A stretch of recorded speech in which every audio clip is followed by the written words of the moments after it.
the early evening of January 18th, 2017, Sir Crazy One's clique members, who were tied to the Westside Verdugo gang under the umbrella of the Mexican Mafia, had planned a hit, not on a rival gang member, but of a gang member who was in bad standing with the Mexican Mafia.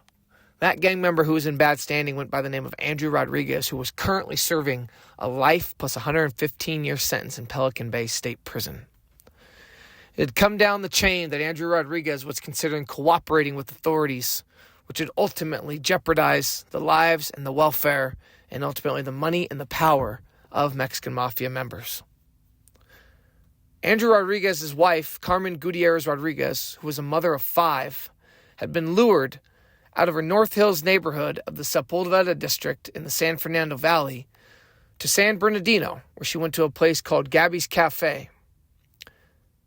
As she was heading out to the parking lot, she was approached by Isaac Paul Aguirre and Robert Fernandez Jr., who, on the orders of fellow Mexican Mafia members, gunned down and shot Carmen Rodriguez 4 times in the torso.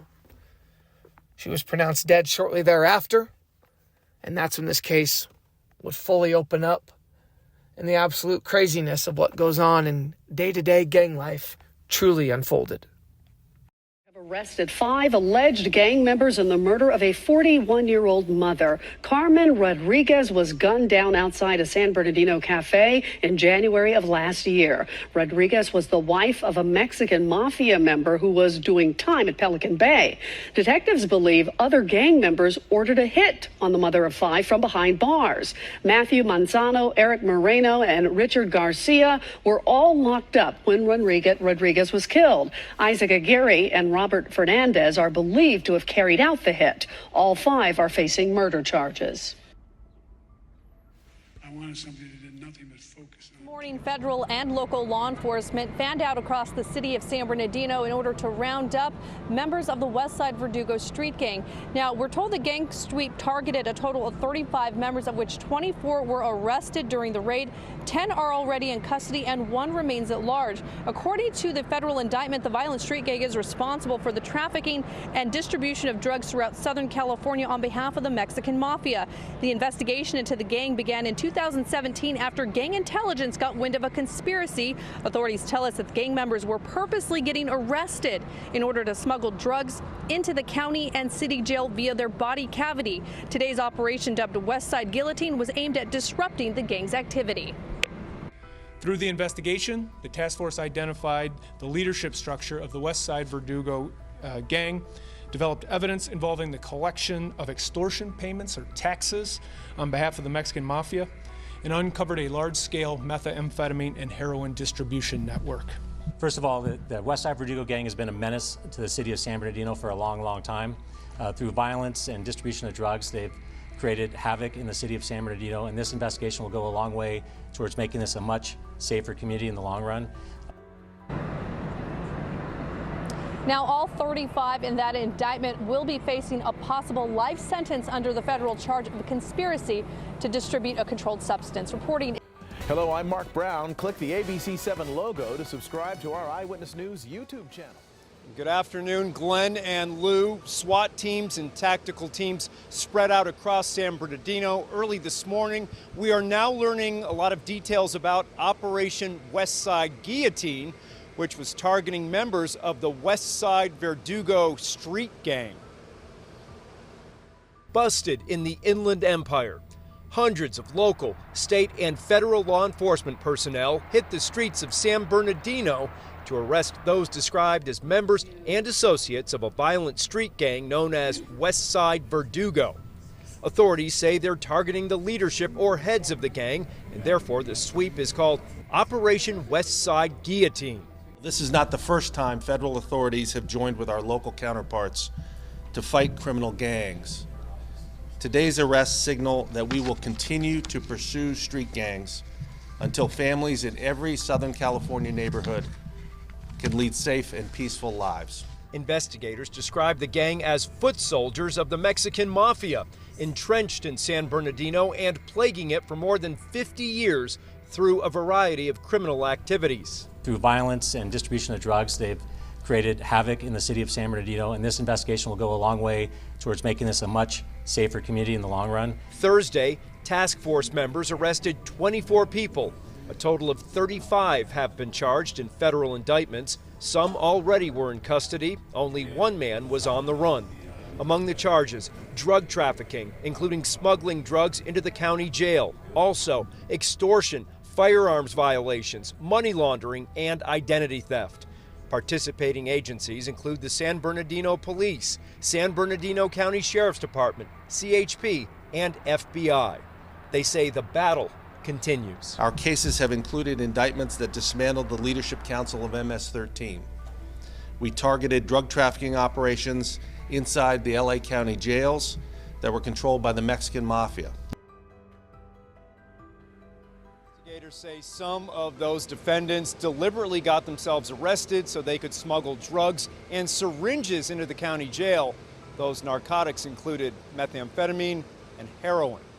Live in San Bernardino, Chris Wolf, KTLA 5. Focus on what I will call the jails indictment, which outlines a criminal enterprise run by the Mexican Mafia that controlled drug trafficking and extortion activities throughout the LA County jail system. The indictment focuses on Jose Landa Rodriguez, who was the leader of the Mexican Mafia in the LA County jail system, and who oversaw a group of gang leaders and soldiers who imposed his will on inmates in the facilities.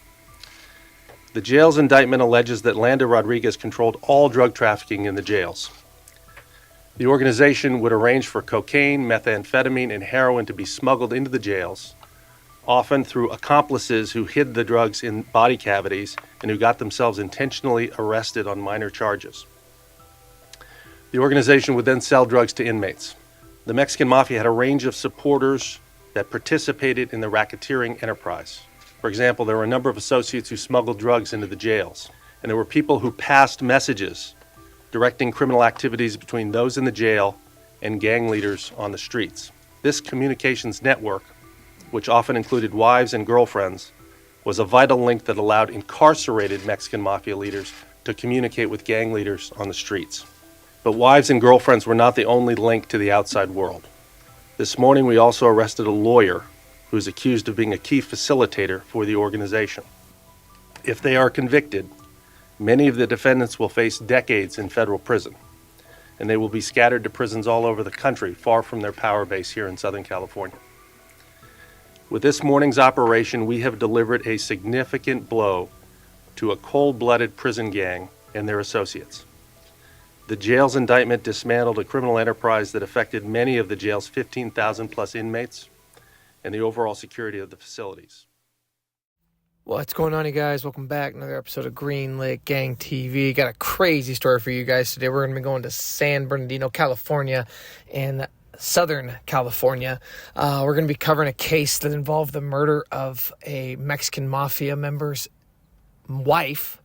The five gentlemen, the five guys that were accused, one that was actually suspected of committing the killing, he actually beat the case.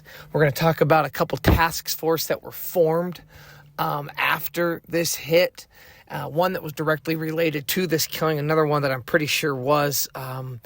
So yeah, we're going to kind of get right into it. So January 18th, 2017, members of the Sir Crazy Ones clique. So you got to remember, like we've talked about, a Sureno gang and they're a Sir Crazy Ones clique. They belong to the Westside Verdugo gang. They've been around a long time. They all are under the umbrella, though, of the Mexican Mafia, okay? So, a lady just going to get some food by the name of Carmen Rodriguez. She was the wife of a high-ranking Mexican Mafia member by the name of Andrew Rodriguez. She was walking to the parking lot outside of Gabby's Cafe on the North Mount Vernon Avenue, again, on January 18th, 2017. 5 guys, okay? 5 guys. A guy by the name of Isaac Aguirre was believed to be the trigger man, all right? Along with Eric Moreno, Robert Fernandez Jr., Richard Garcia. They worked in concert to send a message to Andrew Rodriguez.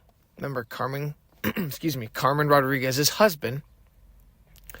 who was a fellow gang member who had been convicted of armed robbery and was contemplating, this is what they said, he was contemplating cooperating with authorities as part of a deal to see his sentence reduced.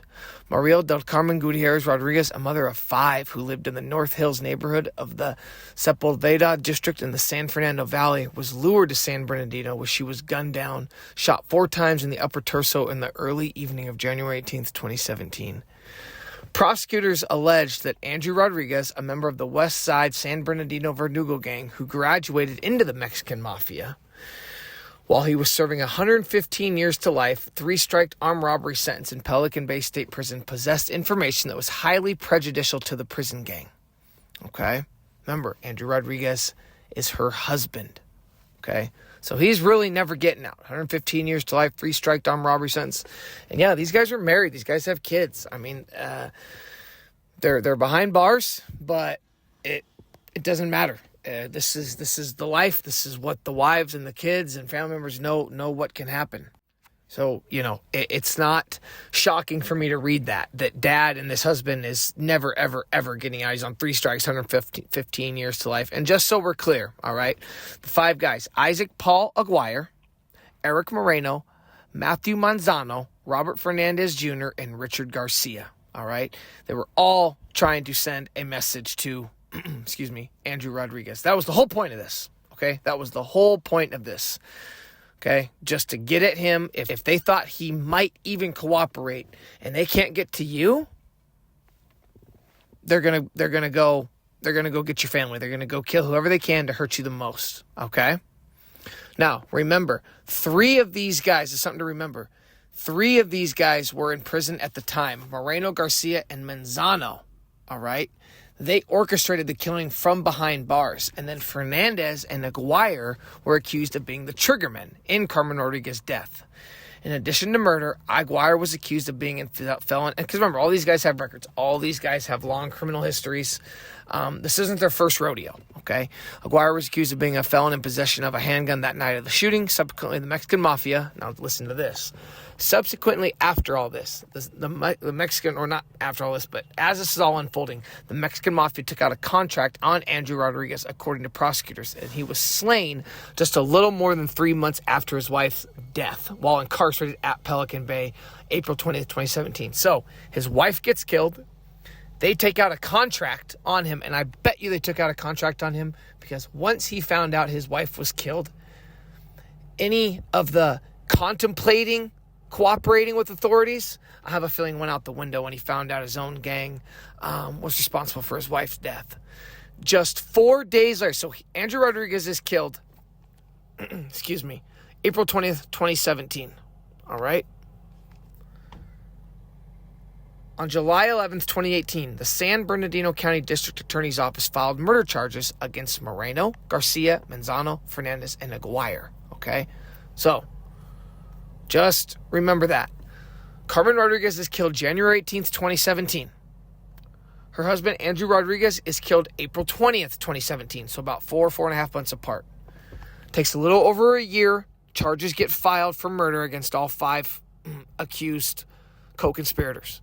4 days later, on July 15th, 2018, Moreno, then 30 and in custody, he was an inmate at Kern Valley State Prison in Delano, was killed by his cellmate, Daniel Ogwin, 36, who was likewise a gang member from San Bernardino, then serving a life sentence for a torture murder charge.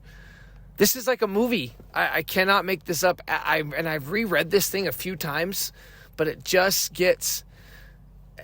sounds crazier and crazier the more I read it. Guys, it's absolutely no joke. Because remember, Moreno, Garcia, and Manzano are the ones that were behind bars throughout, okay? And then Fernandez and Aguirre are the ones that are accused of being the triggermen, okay?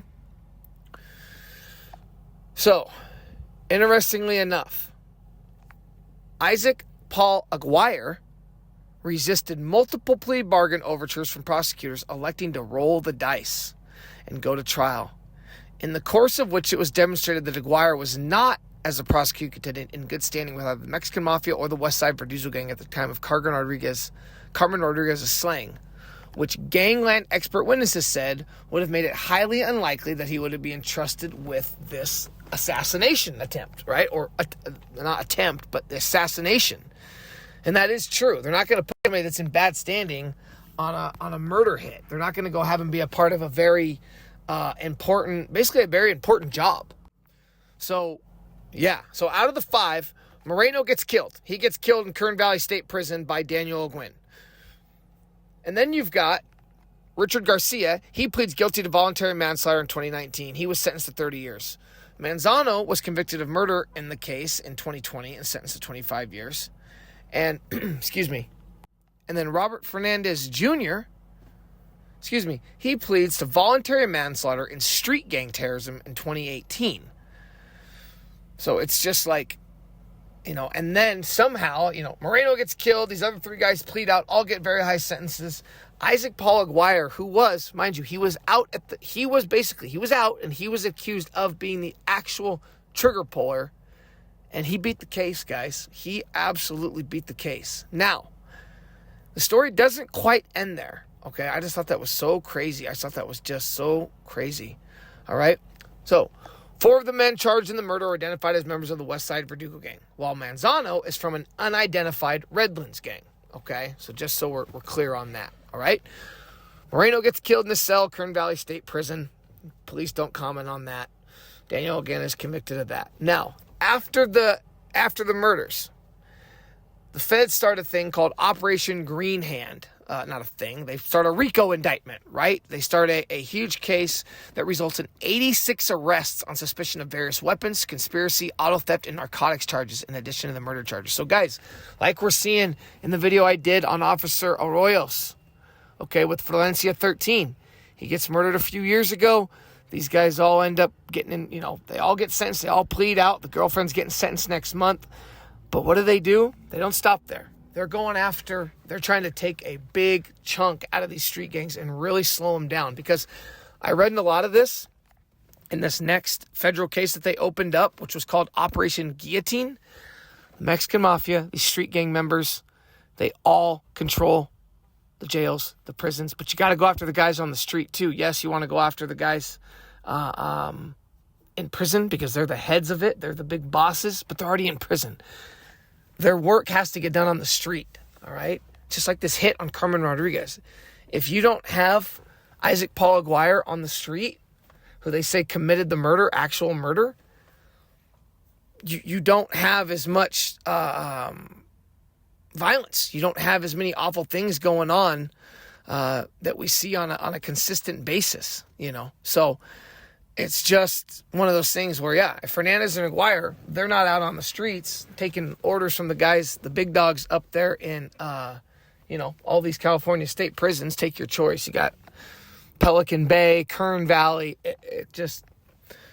And that's where the bosses are at. But again, you need the foot soldiers to actually put these work and actually take these marching orders from pen to paper, right?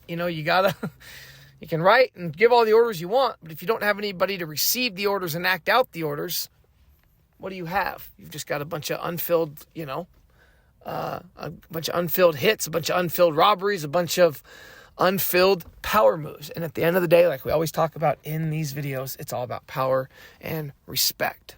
All right? Really quick, there was another Operation Guillotine in San Bernardino County, California. Federal and local authorities charged 35 alleged San Bernardino-based gang members and associates drug trafficking. Authorities say the suspects belonging to, yes, the Westside Verdugo gang, a group tied to the Mexican Mafia, smuggled drugs into the San Bernardino communities and jails. They allegedly got themselves arrested on purpose to smuggle the drugs inside the county and jails via body cavities. So, this is nuts. This is why I wanted to add this Operation Guillotine in, because it's like you're seeing guys getting killed left and right. The wife gets killed. The husband gets killed. One of the guys involved in the cases gets killed. The main triggerman beats the case.